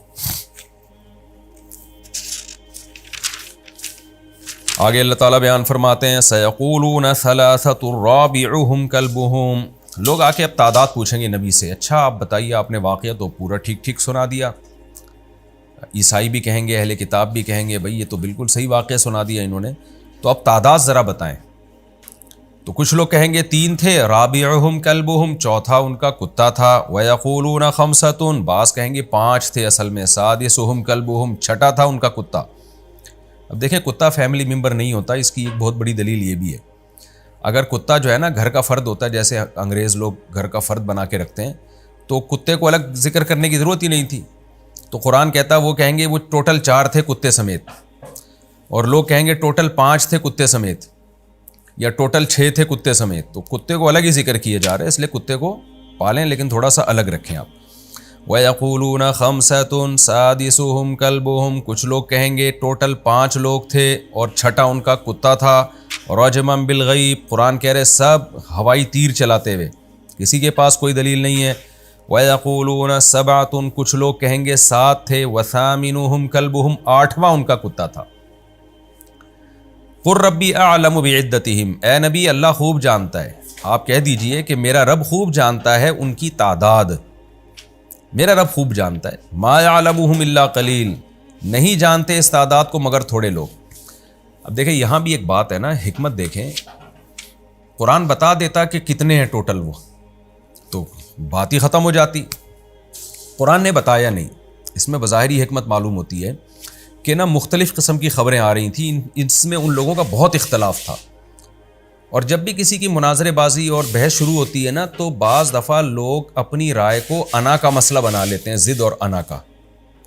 ایسی صورت میں جب ان کی رائے کے خلاف کوئی بات کی جائے تو وہ پھر ضد اور ہٹ دھرمی پہ آتے ہیں، وہ پھر آپ سے دشمنی مول لینے لگتے ہیں. تو چونکہ اہل کتاب میں بڑا اختلاف تھا کہ تعداد کتنی ہے، تو قرآن اگر تعداد بتا دیتا تو اس سے کچھ لوگ اس پہ کو مانتے کچھ نہیں مانتے اور ایک نئی بحث چھڑ جاتی. تو قرآن نے کیا کیا, اس بحث کو سمیٹا ہے کہ اللہ کو پتہ ہے کتنی ہے. اے نبی آپ صحیح تعداد نہیں بتائیں, آپ بول رہے ہیں بھائی مجھے نہیں پتا, اللہ کو پتہ ہے صحیح تعداد کتنی ہے, تاکہ جو اس واقعے کا اصل پہلو ہے نا وہ لوگوں کے سامنے رہے اور ایک نئی بحث نہ چھڑ جائے, کیونکہ پھر اس کو ثابت کرنا پڑے گا. اس سے یہ پتہ چلتا ہے کہ یہ جو قرآن نے بہت ساری سائنسی حقیقتیں جو آج ثابت ہو رہی ہیں, قرآن نے ان کا تذکرہ نہیں کیا. اس کی وجہ یہ کہ یہ تو آج ثابت ہو رہی ہے نا. اگر قرآن 1400 سال پہلے بتا دیتا تو 1000 سال تک ان سائنسی حقائق پر لوگوں کی ڈیبیٹ ہوتی, بحث ہوتی. بہت سے لوگ ان کا انکار کر دیتے اور کہتے ایسا نہیں ہو سکتا, تو قرآن کا انکار لازم آتا, پھر ان کے دل میں وسوسے آ جاتے. اس لیے قرآن نے اپنے ٹاپک کو فوکس کیا ہے. ہاں یہ ضرور ہے کہ قرآن میں کوئی ایسی سائنسی تھیوری نہیں ہے جو تحقیق کے خلاف ثابت ہو جائے. یہ خود قرآن کا ایک بہت بڑا معجزہ ہے, بلکہ ایسی چیزوں کی طرف اشارے ہیں جو آج تحقیق سے صحیح ثابت ہو رہے ہیں. جیسے قرآن میں نا وَلَمْ يَرَ الَّذِينَ كَفَرُوا أَنَّ السَّمَاوَاتِ وَالْأَرْضَ كَانَتَا رَتْقًا, زمین آسمان بند تھے, فَفَتَقْنَاهُمَا, ہم نے ان کو کھول دیا. یہ بگ بینگ تھیوری کی طرف اشارہ ہو سکتا ہے اس میں. تو قرآن میں کوئی ایک ایسی تھیوری نہیں ہے جو سائنس کے خلاف ثابت ہو گئی ہو. لیکن جہاں یہ ایک حقیقت ہے وہاں یہ بھی ایک حقیقت ہے کہ قرآن نے فیوچر میں جو سائنسی تھیوری ثابت ہونے والی ہیں ان پہ بھی بحث نہیں کی ہے, تاکہ ٹاپک سے ہٹا نہ جائے. کیونکہ ان پہ قرآن بحث کر, مثال کے طور پر 1400 سال پہلے واضح لفظوں میں قرآن کہہ دیتا کہ زمین سورج کے گرد گھوم رہی ہے, گردش کر رہی ہے, تو وہ عرب نہیں مانتے اس کو. عرب کہتے ہیں کیسے ہے, تو اس کو سمجھانا, اس کو ان کے دماغوں میں اتارنا 1200 سال یا جب تک سائنسدانوں نے یہ دریافت نہیں کیا تھا, ایک نئی جنگ چھڑ جاتی. تو اس آیت سے بھی ہمیں پتہ چلتا ہے کہ بھئی قرآن اختلافی مسائل جن کا ہماری پریکٹیکل لائف سے کوئی تعلق نہیں ہے ان کو زیادہ فوکس نہیں کرتا. تو جب قرآن ان کو فوکس نہیں کر رہا, ان کو اہمیت نہیں دے رہا, تو ہم اپنی بحثوں میں, تقریروں میں ان مسائل کو کیوں اٹھائیں اور امت کو کیوں لڑوائیں ہم آپس میں. البتہ اتنی بات ضرور ہے کہ یہ جو قرآن نے کہا ہے نا کہ وَيَقُولُونَ سَبْعَةٌ وَثَامِنُهُمْ كَلْبُهُمْ, کہ 7 تھے اور 8واں ان کا کتا. اس کے بعد قرآن نے رجمًا بالغیب کا لفظ استعمال نہیں کیا. یعنی قرآن نے کہا 3 تھے, چوتھا ان کا کتا تھا, 5 تھے, چھٹا ان کا کتا تھا, یہ سب غیب کی ہوائی تیر کی باتیں ہیں. پھر آگے قرآن کہہ رہے کچھ لوگ کہیں گے 7 تھے, 8واں ان کا کتا تھا. یہاں قرآن خاموش ہے. یہاں قرآن نے یہ نہیں کہا کہ یہ غلط کہہ رہے ہیں, بلکہ اتنا کہہ دیا کہ اے نبی آپ کہہ دیجیے صحیح تعداد اللہ کو معلوم ہے اور چند لوگ ہی اس کی صحیح تعداد جانتے ہیں. تو عبداللہ بن عباس رضی اللہ عنہ فرمایا کرتے تھے ان چند لوگوں میں میں بھی ہوں, اور جزم کے ساتھ کہتے تھے کہ 7 لوگ تھے, 8واں ان کا کتا تھا. تو وہی بات جو میں نے ابھی اشارہ دے دیا قرآن نے کہ صحیح بات کیا ہے, وضاحت نہیں کی, صراحتاً بیان نہیں کیا تاکہ جھگڑا نہ شروع ہو جائے لوگوں میں. اہل کتاب میں سے کچھ مانیں گے قرآن کو, کچھ انکار کریں گے, اور کچھ کے پاس ایسی خبر پہنچی ہوتی ہے جو ہوتی غلط ہے لیکن وہ اس کو 100% صحیح سمجھ رہا ہوتا ہے. تو جب اس کو بتایا جائے گا کہ تمہاری پاس جو خبر پہنچی ہے وہ غلط ہے, تو وہ اس خبر کو غلط سمجھنے کے بجائے قرآن کو غلط نہ سمجھنا شروع کر دے. آج بھی ایسا ہوتا ہے نا کہ بعض دفعہ عام جاہل لوگوں کے پاس ایک ایسی تحقیق پہنچتی ہے وہ اس کو 100% صحیح سمجھ رہے ہوتے ہیں, حالانکہ وہ صحیح نہیں ہوتی, کیونکہ ان میں تحقیق کی صلاحیت ہی نہیں ہوتی ان لوگوں میں. تو جب آپ اس تحقیق کے خلاف بات کریں گے تو وہ بجائے اس تحقیق کو غلط قرار دینے کے آپ کو غلط سمجھنا شروع کر دیتے ہیں. تو قرآن نے بھی ان لوگوں کو اس آزمائش سے نکال دیا اور یقینی طور پر نہیں کچھ کہا کہ کتنی تعداد تھی. ہاں یہ ضرور ہے کہ اشارہ دے دیا کہ بھئی 7 بندے تھے اور 8واں ان کا کتا تھا, جیسے کہ قرآن سے پتہ چلتا ہے. اور قرآن میں یہاں بھی اس آیت میں بھی اشارہ ہے اور اس سے پہلے والی آیت میں بھی اشارہ ہے. وہ کیا ہے کہ قرآن کیا کہتا ہے کہ جب وہ جاگے تو قال قائل منہم کم لبثتم, ایک نے کہا, سوال پوچھا ایک نے کہ تم کتنا سوئے. آگے سے چند لوگوں نے جواب میں کیا کہا, قالو, جمع کا صیغہ ہے, جمع میں کم سے کم 3 افراد ہوتے ہیں. تو بعض لوگوں نے کہا کہ 1 دن یا اس سے زیادہ.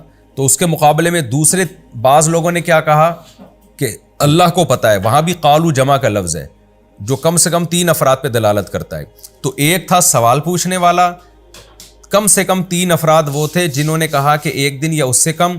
اس کے مقابلے میں بھی کم سے کم 3 افراد وہ تھے جنہوں نے کہا کہ اللہ کو پتہ ہے کہ کتنے دن سوئے. تو یہ 3 اور 3 6 اور 1 ملا کے 7. اس میں بھی اشارہ ہے قرآن میں. تو قرآن سائنسی تھیوریز کی طرف بھی ایسے ہی اشاروں میں بات کرتا ہے, اور ایسے واقعات جن میں بہت بڑا اختلاف ہو سکتا تھا ان کی طرف بھی اشاروں میں بات کرتا ہے, تاکہ کوئی انکار کرنا چاہے تو صراحتاً قرآن کا انکار نہ کہلائے. پھر وہ آگے اللہ تعالیٰ فرماتے ہیں فَلَا تُمَارِ فِيهِمْ, اے نبی آپ ان اصحاب کہف کے بارے میں ان لوگوں سے جھگڑا نہ کریں, یعنی بحث نہ کریں آپ, الا مراء ظاہرا، مگر سرسری بحث. سرسری بحث یہی ہے جو آپ نے رکھ دی. اجمالی طور پر یہ واقعہ بیان کر دیا، زیادہ ڈیپ میں نہ جائیں. آپ ڈیپ میں جائیں گے اختلاف ہوگا، کچھ انکار کریں گے، کچھ اقرار کریں گے. ولا تستفتی فیہم، اور ان لوگوں سے آپ سوال بھی نہ پوچھیے اصحاب کہف کے بارے میں، منہم، ان میں سے، احدہ، کسی ایک سے بھی.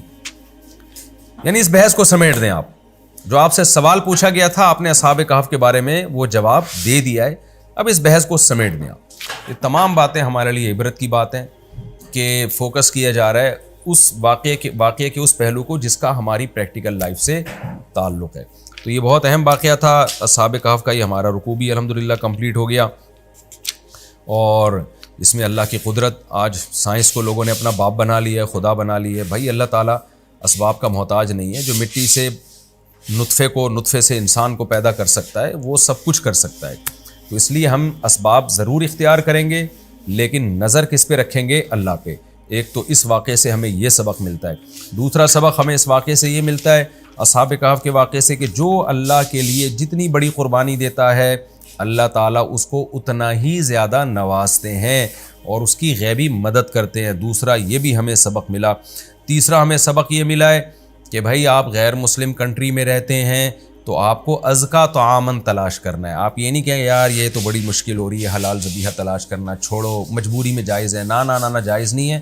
جس مجبوری میں حرام کھانا جائز ہے وہ مجبوری ہے جب آپ بھوک سے مرنے لگیں. تو صرف اتنا کھا سکتے ہیں کہ کمر سیدھی ہو جائے. تو بھوک سے مرنے بہت دنوں بعد جا کے لگتا ہے، انسان اتنی جلدی نہیں بھوک سے مرتا. تو صرف اس کنڈیشن میں اللہ نے حرام کی اجازت دی ہے. اور چوتھی بات ہمیں یہ بھی واقعے سے پتہ چلی کہ ایسی کرامت یا معجزوں کے واقعات کو یادگار کے طور پہ محفوظ رکھنا تاکہ بعد والے لوگ عبرت حاصل کریں، تو یہ بھی شریعت میں پسندیدہ اور مطلوب کام ہے. لہذا جو ہمارے مقدس مقامات ہیں، چاہے بیت المقدس میں ہو، چاہے مکہ میں ہو، مدینہ میں ہو، یا کوئی بھی تاریخی واقعات جس سے ہماری کوئی ہسٹری وابستہ ہے، تو ہمیں اس ہسٹری کی حفاظت کرنی چاہیے، اس کے نشانات کو ختم ہونے سے بچانا چاہیے. میں حیران ہوتا ہوں، یورپ آپ جائیں نا، انہوں نے 200 سال پرانی عمارتیں جن کی کوئی ہسٹری سے کوئی تعلق ہی نہیں ہے وہ بھی محفوظ رکھی ہوئی ہیں. جس عمارت کو 100 سال یا 200 سال ہو جائے تو اس عمارت کی کھڑکی بھی توڑنے پر پابندی ہے یورپ میں. تو وہ لوگ اپنی تاریخی چیزوں کی ایسے حفاظت کرتے ہیں اور ہم اپنے مقدس مقامات کی بھی حفاظت نہ کر پائیں، تو یہ تو ہم بھائی بہت ہی خسارے کی بات ہو گئی. تو یہ چند نقطے کی باتیں تھیں جو میں نے آپ کے سامنے پیش کی. کتے کے پالنے کا جواز بھی ثابت ہوتا ہے کہ نیک لوگ بھی حفاظت کے لیے کتا پال سکتے ہیں، لیکن میں نے بتایا فیملی ممبر بنانے کی اجازت نہیں ہے. ہمارا